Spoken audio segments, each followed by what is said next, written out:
that we are going to get a good leader that is going to take us forward as South Sudanese. This is something that is very beautiful and something that we all can celebrate, that we have that country. Even if we search in our hearts that we have pain in our hearts, but the beautiful nation is smiling back at us. That is what we have. That is the hope that is keeping us alive as South Sudanese.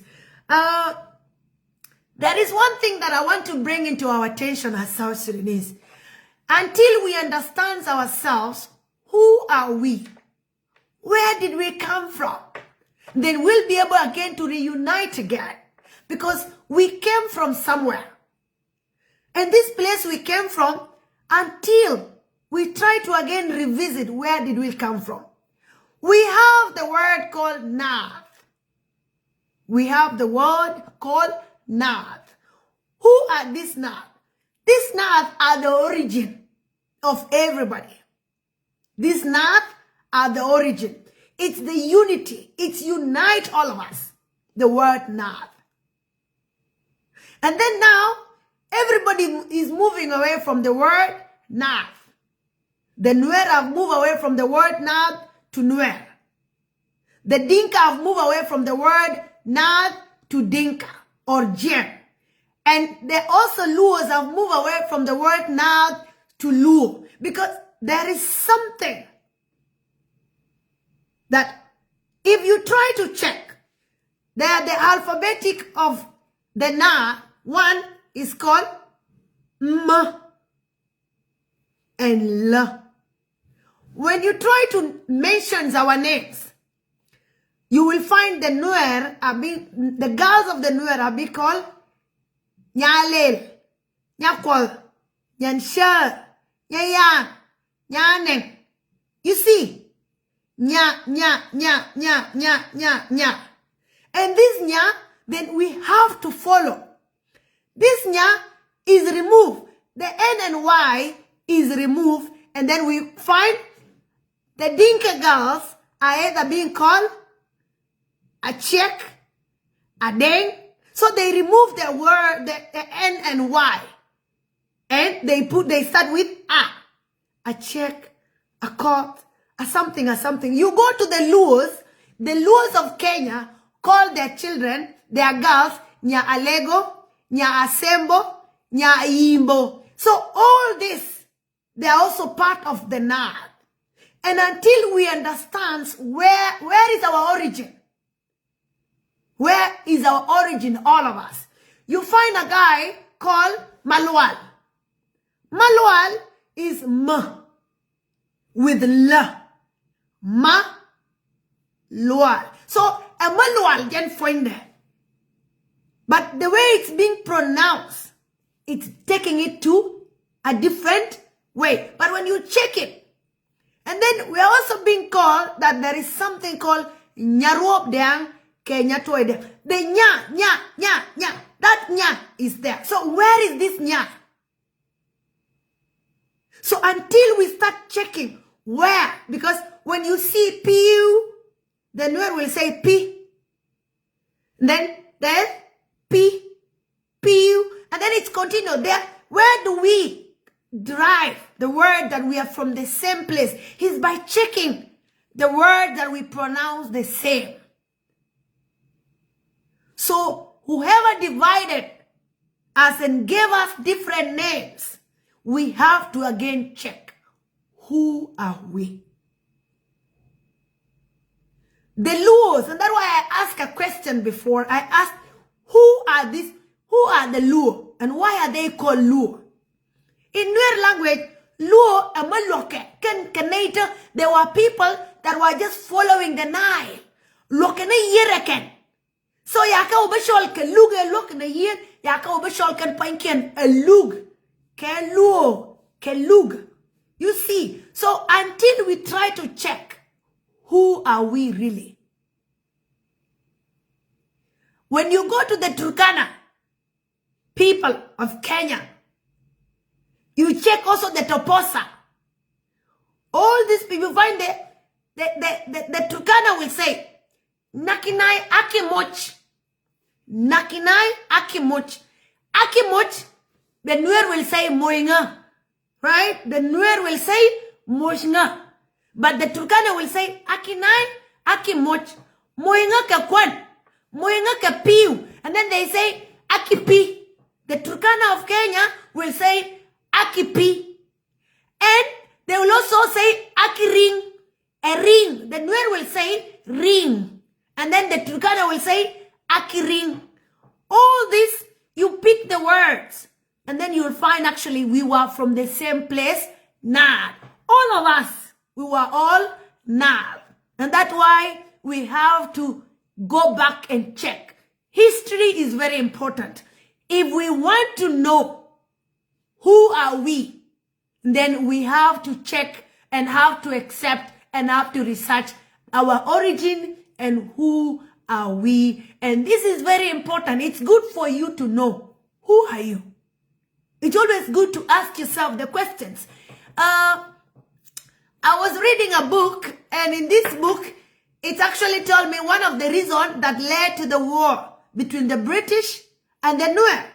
In those years, they said that the all South Sudanese agreed, right? The all South Sudanese agreed, and they were like, okay.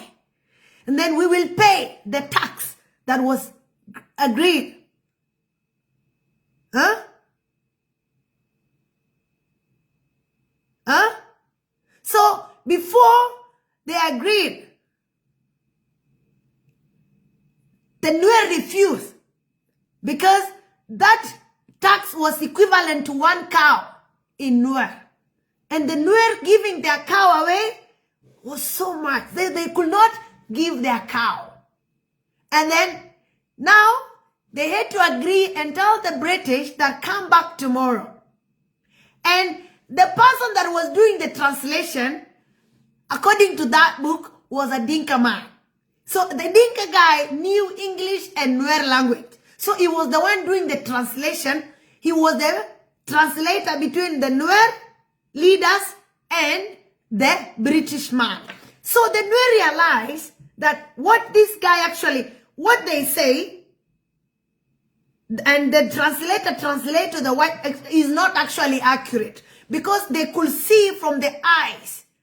They could see from the eyes of this white man that what is being told to them is not, actually is not right. Because the white man was reacting to it with his face, and that's why it's very important for you to look at somebody's expression when they are talking to you or when they are looking at you. How they behave in their face can actually tell us, are they happy or not?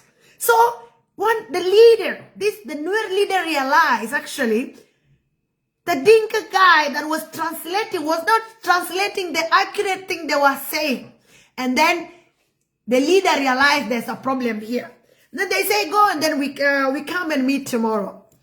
And the next day, the leader of the Nuer went and told the Nuer people that tomorrow we will fight the white man. And then I say, yeah, how are we going to fight the white man? He have all the machineries and everything. He said, no, tomorrow we are going to fight the white man. So you people, prepare yourselves. He said, prepare yourself. And then they prepared themselves as people who are going to fight the white man tomorrow. And then when the day came, they all sit as people who are ready to fight. So they sit in different places. The other one sit on the other side, and the other one sit on the other side, and they prepared and they give themselves space. In case of anything, they have a space to run away in case things become hard. And then from there, and then when the Dinka guy arrived, when the translator, which happened to be a Dinka guy, and the British guy arrived, and then the Dinka guy picked something. The sitting style of the Nuer, he told the white man, these Nuer people will fight you right now. And then with the stubbornness of the British guy of that time, he refused. He said, no, I want to talk to these people. And then he told them, please, these Nuer that are sitting in these tiles, they are going to fight you. But the Dinka guy actually knew who are the Nuer. And then The British doesn't know the Nuer, but the Dinka guy know the Nuer. So when he came and see the strategy of sitting have changed, then automatically he detect immediately because they are the same people. They are the same people. So he realized, yes, there's a war here. And then the white man, they continue. And then now, the leader of the Nuer called the white man. That you come, let me tell you something, let me whisper something in your ear. Katum Nuer, they said, Merbenen, Jibaba Mwas. So, the Ramakwito, the Mwas di. You see, Ramakwito, the day Mwas. Kajira Mangai, Kajira, Mojina Kurame Kuya to the day Mwas di. So, there was no common sense being applied. Because there's no way somebody who doesn't know your language can come and whisper something in your ear. Because it's need a translator. So the mediator, who is the translator, had to be involved. So they are not going to be a whispering of things in the ear. But now, the Nuer leader already prepared how he was going to start the war. But this guy was not aware. Hey, I can see somebody with the Arsenal uniform. Arsenal team, how are you? I'm a Manchester team, but yeah, Arsenal guys celebrate, continue celebrating. So now the white man actually went to the Nuer leader. And then he gave the ear to the Nuer man. And then he wanted the Nuer man to do what? To whisper what the Nuer guy wanted to whisper to him.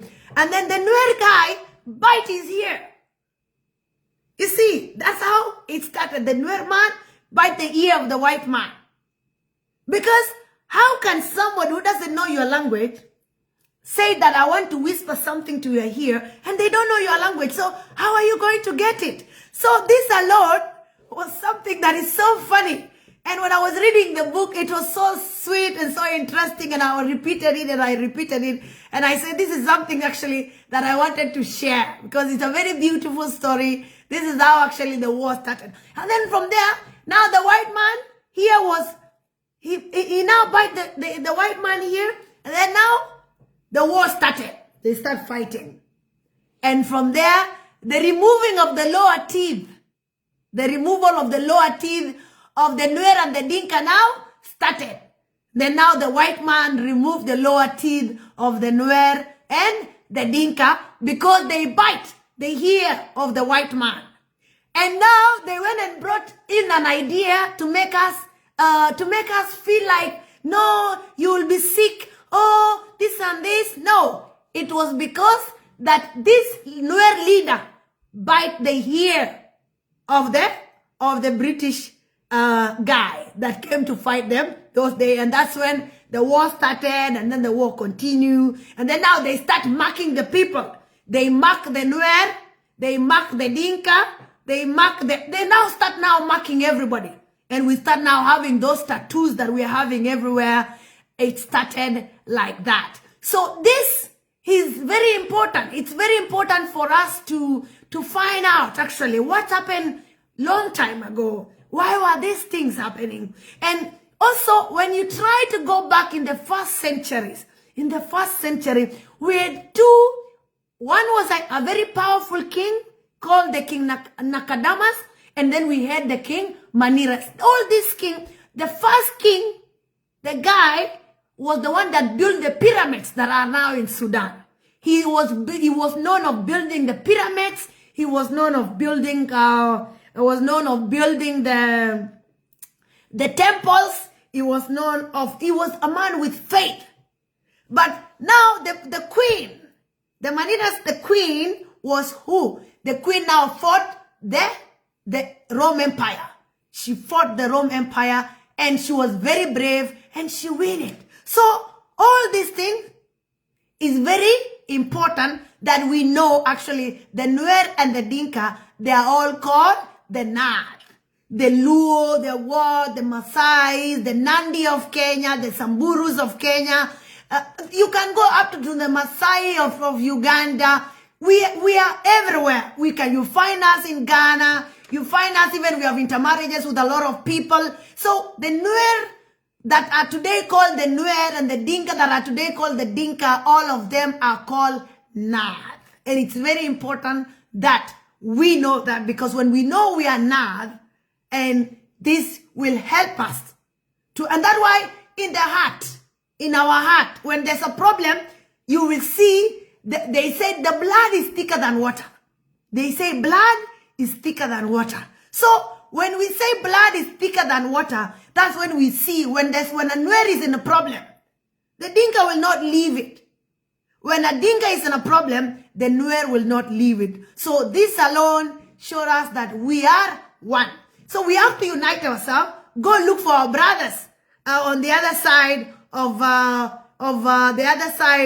the Kenya. We need to go look for the Nuer in Senegal. We need all this Nath. We have Nath. Nath is something big. Nath is not small. So we should not let the word Nath disappear. Because the word Nath is not only owned by the Nuer alone. The word Nath is for all of us. The Dinka are part of the Nath. The Nuer are part of the Nath. The Luos are part of the Nath. The Nandis are part of the Nath. The Turkanas are part of the Nath. The Wolof of Senegal are part of the Nath. The Wolof of Gambia, they are part of the Nath. The Wolof of Mali, they are part of the Nath. All these people are part of the Nath. And we have intermarried with a lot of people, and so many tribes actually have come out from those intermarriages. Because when you marry with a black and white, of course, you are going to give us to a different breed. So this is how the history is, and it's very important that we know that. So the question is, do you love South Sudan? I would love South Sudan. That's why I fight so hard every day. That is the only hope I have. And I will continue fighting for it until my times come to leave this planet Earth. Because the only pride I have in front of me is calling myself a South Sudanese. And that is something that can never be taken away. The Nuer are frustrated. The Dinka are frustrated, even extremely. The Equatorians are frustrated. The Shilluk are frustrated. The three the Greater Equatoria, the Greater Barghazal, and the Greater Upper Nile, all of us, we are frustrated. Nobody is happy in the country. And that's why I ask you, do you love South Sudan? I am not actually asking the citizen of South Sudan, because the citizen of South Sudan loves South Sudan. I am asking the politician.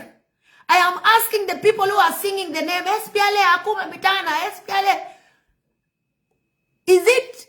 Do you love South Sudan, the team of SPLA, Akuma Bitana, or the team of Salva Kiir is our tribe? Do you love South Sudan? Because if you love South Sudan, the whole world cannot come out to beg you to make peace for your people. It cannot happen.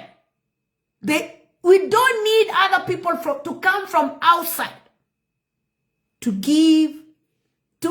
tell us to bring peace. Like to tell the leaders of South Sudan that you need to bring peace to your people. I don't think if we love South Sudan, you will not wait for anybody to come and tell you that South Sudanese deserve peace. I don't think so. If we really love South Sudan. Yesterday, I will read it. For immediate release, joint statement from embassies of Australia, Canada, Cyprus, Denmark, Finland, France, Germany, Ireland, Japan, the Netherlands, New Zealand, Norway, Portugal, Slovenia, Sweden, Switzerland, the United Kingdom, the United States, as well as the delegation of the European Union. The peace agreement remains the basis of the legitimacy for the transitional government in South Sudan. Unilateral changes to the agreements are not in accordance with the latest spirit of the agreement and will not bring peace to South Sudan. We call for an immediate return to dialogue among all parties to the peace agreement. Why do other people get too much concern about the peace of South Sudan? And the leaders of South Sudan are singing SPLA Makuma Bitana. These two things are not coming together. Because if SPLA is Akuma Bitana, then why are you being begged to bring peace actually to the citizen of South Sudan? Why? Because if you love something, you don't have to be forced to treat it well. If you love your wife, you don't need to be reminded that you don't need to mistreat your wife, that you don't need to beat your wife. If you love your husband, you don't have to be reminded that you are not supposed to abuse your husband. This love is, if you love something, you protect it. So do the leaders of South Sudan actually love South Sudan? Do the people of Akuma Bitana love South Sudan? Because if they love South Sudan, then they will not be forced. They will not be reminded by the whole world that actually your people deserve peace. South Sudanese deserve peace. South Sudanese deserve love. South Sudanese, we have suffered and we have suffered and we have suffered.